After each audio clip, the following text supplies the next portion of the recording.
எங்களுடைய ஸ்ரீதரன் ஐயா ஒரு வசனம் கூட கயக்கவில்லை. ஆனால் பிமல் ரத்நாயக் அவர்கள் சொல்லியிருக்கிறார், ஸ்ரீதரன் ஐயாவுடைய பிரேரணையிலே தமிழ் சிங்களம் என்று 2 நாடுகள் தான் இருக்கு, 2 இனம் இருக்கு என்று சொல்லி கயத்திருக்கிறார். எப்படி ஒரு அப்பட்டமான கேவலமான கதை! பிமல் ரத்நாயக்க வெக்கி தலை குனிய வேணும். அதை எழும்பி நான் பாயிண்ட் ஆஃப் ஆர்டர் எடுத்துக்கொண்டு சொன்னேன், அவர் அப்படி கதைக்கவில்லை. எனக்கு பிரதேசவாதமும் இல்லை, இனவாதமும் இல்லை. நான் இன்று மட்டக்களப்பில் போய் வாக்கு கேட்பனாக இருந்தால் நான் பாராளுமன்றத்துக்கு வருவேன் அடுத்த 5 வருடங்கள்ல.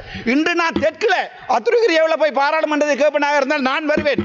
ஆனால் என்னுடைய தமிழன், என்னுடைய சகோதரன் இந்த பாராளுமன்றத்துக்கு 10 வருடங்களுக்கு முன்னுக்கு கால் வைத்தவனை அவமதிப்பதை பார்த்து கொண்டே நான் இருக்க முடியாது.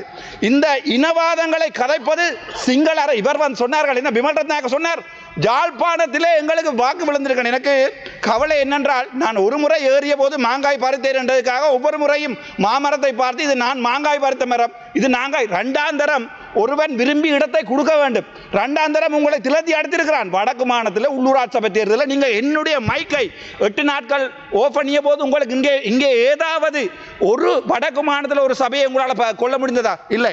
ஆனால் நீங்கள் இப்போதும் சொல்லிக் கொண்டிருக்கிறீர்கள் நாங்கள் இனவாதிகள் இல்லை. பிமல்நாத் ரத்நாயக்க இங்கே பார்த்து கதைக்கிறார். நான் ஒவ்வொரு முறையும் கேட்கிறேன், என்னை பார்த்து சொல்லுங்கள் நான் இதவாதியாண்டு. அப்போது கூட ஒரு பதில் சொல்லதில்லை. மேட்டிக்க சிங்களிங்கியான